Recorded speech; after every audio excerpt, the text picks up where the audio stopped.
Oh là là, il m'éclate. En plus, je cherchais la référence, je me demandais où j'avais entendu ça. Et c'est vrai, les gars, faites la différence entre immortalité et invulnérabilité. Parce que l'immortalité, ça concerne que la vie. C'est-à-dire que tu ne peux pas mourir de manière naturelle.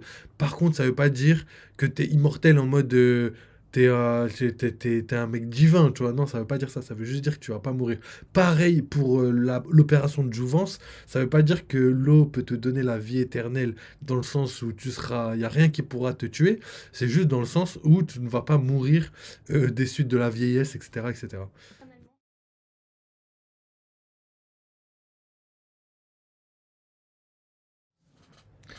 Salut la team et bienvenue pour un nouveau live. Aujourd'hui, live sur One Piece. On va analyser plusieurs vidéos, réagir à plusieurs vidéos. Donc, il y a deux vidéos de Raftelil et il y a une autre vidéo de quelqu'un qui est pas trop connu, qui s'appelle, bah, même moins connu que moi, du coup, Itawaru.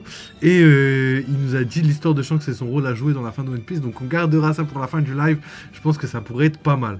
Petite vidéo sympathique, rapide et tout, ça va être cool ce soir. Salut à toi Tsukasa Sensei, bienvenue sur le live, installe-toi bien et let's go pour un petit live analyse. J'espère que vous êtes bien prêts. Donc je vous ai préparé quelques trucs. On va normalement, on va normalement pouvoir analyser Raftel Hill. Raftel Hill d'ailleurs, je vous ai pas dit les titres, mais ça va être le 8e corps d'Imsama et le flashback de Roger. Donc 8e corps d'Imsama, on a déjà parlé de ça sur la chaîne. J'ai déjà donné des dizaines et des dizaines d'arguments qui confirmaient le fait que c'était pour moi pas possible. Mais on va regarder ça ensemble, je vous redonnerai certains arguments, etc. etc. Donc let's go les gars, c'est parti, je vous mets la cam et on regarde tous ensemble. Donc je crois qu'on va commencer par celle-là. Parce que c'est, j'ai l'impression, la théorie qui n'arrête pas de revenir. Moi, pour moi, ça, c'est une théorie, clairement, pour les gens matrixés par Naruto, tu vois. Après, Naruto, le manga légendaire, hein, franchement, c'est dans mon top 3 des meilleurs mangas, mais c'est pas pour autant qu'il faut que Oda fasse le même scénario. Donc, tout le monde pense que Im-sama a besoin d'un nouveau corps comme il s'appelle... euh, comme Orochimaru, voilà. Et au final, je trouve ça un peu trop copier-coller. Et on sait très bien que Oda, en tout cas moi personnellement, j'en suis intimement convaincu que Oda ne copie pas. Il préfère changer quelque chose qu'il avait prévu initialement pour éviter de ressembler à quelqu'un que de copier quelqu'un. Et pour preuve, c'est Sanji. Sanji devait s'appeler Naruto. Et vu que Naruto commence à percer, il a commencé à dire non, du coup, je vais changer le blast de Sanji et je vais l'appeler Sanji tout simplement.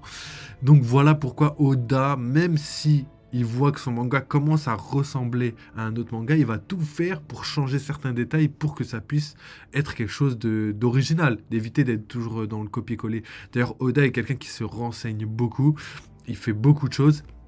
Et d'ailleurs, les gars, juste avant de commencer ce petit live, je voulais vous parler de Ridon. Donc, c'est un leaker par rapport au chapitre. Donc, il a les chapitres en avant. Ça doit être un traducteur ou quelqu'un qui analyse. Je sais pas ce qu'il fait, mais en tout cas, il a les chapitres avant tout le monde. Et d'ailleurs, il a dit un truc. Il a dit comme quoi il fallait attacher nos ceintures pour le prochain chapitre. Et en fait, lui, il met tout le temps des petits indices. Et là, l'indice, c'était des gens qui pétaient une bouteille de champagne en mode trop heureux, trop content. Donc, accrochez-vous, les gars. Prochain chapitre, chapitre légendaire. Donc voilà, c'est terminé pour cette petite intro. On se lance directement pour la vidéo de Raftelil sur Im-sama. Donc, troisième personne dans le YouTube Game français qui croit que Im-sama pourrait se réincarner. Donc, effectivement, c'est pas impossible, comme je le dis à chaque fois, il n'y a aucune théorie à exclure, mais il y a des théories à privilégier et d'autres à moins privilégier. Et pour moi, je privilégie beaucoup moins la théorie que Im-sama a besoin d'un corps pour se réincarner. Donc let's go les gars, c'est parti, on regarde ça ensemble. S'il veut bien se mettre évidemment. L'immortel de One Piece, le dans les entrailles de Montgoise et qui craint une seule chose, le seul et unique Joy Boy.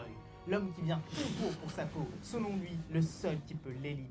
Alors il attend une seule chose, l'invulnérabilité. Et celui qui va le lui donner, c'est le seul et unique Saint Saturne, le scientifique qui a voulu créer le 8e corps d'Im-sama et qui est celui qui lui permettra de changer de corps. Et aujourd'hui, on vous révèle tout ça, les Nakama. Et même mieux, on vous montre le lien entre Saint Saturne et les Visma. Et bienvenue sur Réactivité Nekama. Mais avant tout, on tient à vous souhaiter une très bonne année et c'est la première vidéo de l'année, donc on espère qu'elle va vous plaire. Si c'est le cas, n'hésitez pas à laisser comme d'habitude un petit commentaire. Et évidemment, on vous souhaite tout plein de bonnes choses pour cette nouvelle année. Ok, désolé, je vais rajouter un peu de son. Je crois en fait, je vais peut-être monter le son ici. Ok, merci Tsukasa Sama, tu m'éclates. Sensei, pardon, Sama, c'est pareil. Enfin, ça se ressemble.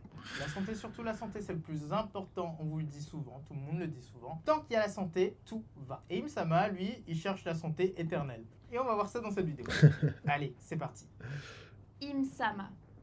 Vous vous en doutez, le personnage central de cette vidéo, eh bien ce sera Im-sama. Eh bien non, on est désolé, mais Im-sama c'est uniquement le commanditaire. Mais avant de commencer, eh bien il faut savoir tout ce qu'il y a à savoir sur le personnage. Im-sama est le démon des entrailles de Marie-Joie. Selon Ivankov, la théoricienne One Piece dans One Piece, eh bien Im serait issu de la famille Nerona. C'était l'un des 20 créateurs de ce monde, un des 20 vainqueurs des royaumes antiques. Et il serait immortel. La belle affaire. Du coup, le gouvernement a déjà gagné. Face à quelqu'un qu'on ne peut pas battre, eh bien on ne peut pas faire grand chose, c'est complètement foutu.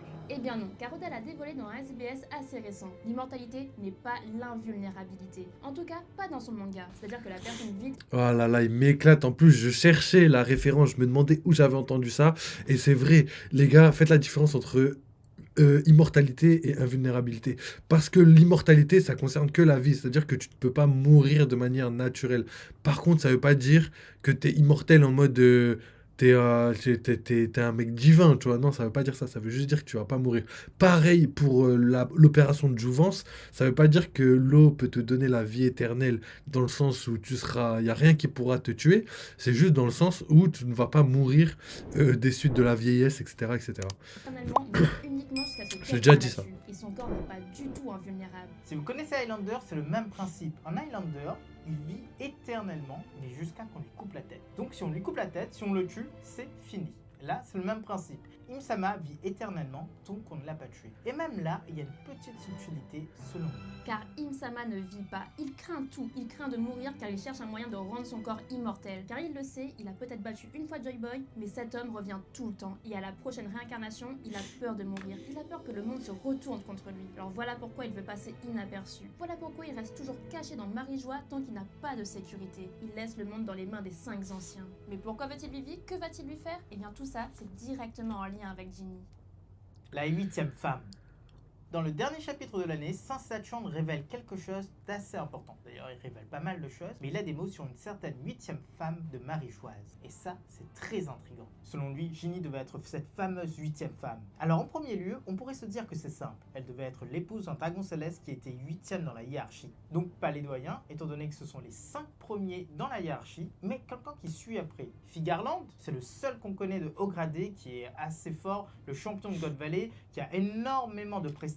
Et encore, 8e, ça nous paraît assez bas pour lui. Alors selon cette théorie, ce serait un dragon céleste qu'on ne connaît pas encore. Quelqu'un qui prendrait de l'importance par la suite et surtout qui a été le mari de Ginny. Et pire que ça, quelqu'un qui a abusé d'elle pendant des années. Mais nous, on ne pense pas du tout que ce soit ça la solution. Et pour ça, il faut penser à quelque chose. 8 pour nous correspond à quelque chose d'autre.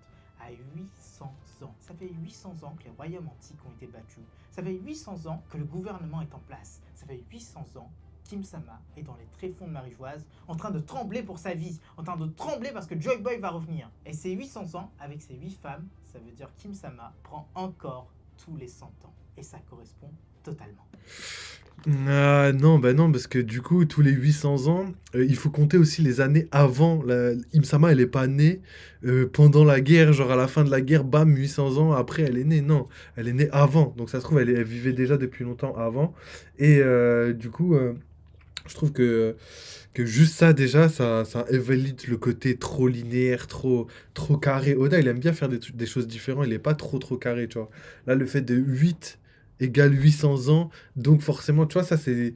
J'aime pas tirer des conclusions de par ce genre d'argument. Maintenant, pour répondre à tout ça, parce qu'il y a pas mal de trucs à dire, on l'a déjà dit, à l'époque où Ginny s'est fait capturer, on avait déjà le clone de Stussy. On avait déjà le clone de Stussy, on avait déjà énormément de choses, on avait pas mal de choses, tu vois. D'ailleurs, il y a un truc bizarre. Non, je sais pas si on avait le clone de Stussy, c'était 10 ans en arrière, mais dans tous les cas, la technologie des clones s'est faite juste pendant la période. C'est-à-dire que ils avaient déjà l'intention de pouvoir cloner des gens. Donc pourquoi? Dites-moi clairement pourquoi choisir Ginny, une meuf lambda dans le monde de One Piece qui a aucun caractère spécifique qui pourrait rendre Im beaucoup plus résistante ou quoi, tu vois. En vrai, il y a plein de personnes qu'elle pourrait prendre. Je sais pas, tu vois, juste déjà de faire un clone de Fig Garland et de prendre son clone, ce serait tellement mieux, tu vois. On sait très bien qu'il y a une force dans la lignée des Fig Garland, c'est le Gorosei qui l'a pris. Donc pourquoi prendre Ginny alors que t'as des dizaines de personnes hyper puissantes sous la main et tu veux choisir Ginny, tu vois. Donc là, tu vois, pour moi déjà, c'est pas cohérent. Et même, d'après leur théorie, si tous les 100 ans, donc tous les 100 ans, elle doit se réincarner, pourquoi prendre des personnes faibles à chaque fois, tu vois? Pourquoi Ginny, c'était son choix de prédilection? Pourquoi elle a dit, tiens, Ginny, hop, je vais la prendre. Ça me tente bien. Alors qu'on sait qu'après, il y avait Kuma, il y avait plein de trucs et tout, tu vois. Et même avant ça, pendant les 800 ans, ils ont pas trouvé mieux que Ginny, tu vois. Je sais pas, c'est bizarre, tu vois. Moi, si je me réincarne comme... Parce que la théorie, elle vient de là, elle vient d'Orochimaru, clairement. Si je me réincarne, c'est les mêmes caractéristiques qu'Orochimaru. Je veux quelqu'un d'ultra puissant, ultra jeune, qui puisse résister longtemps avec de bonnes résistances et tout, pour pouvoir contenir mon pouvoir, etc. Tu vois. Je veux pas prendre la première femme que j'ai capturée, que j'ai transformée en Tenryubito, ce serait bizarre. En plus, comme je l'ai dit, c'est une esclave et tout, tu vois. Donc, elle a été marquée au fer rouge par les dragons célestes.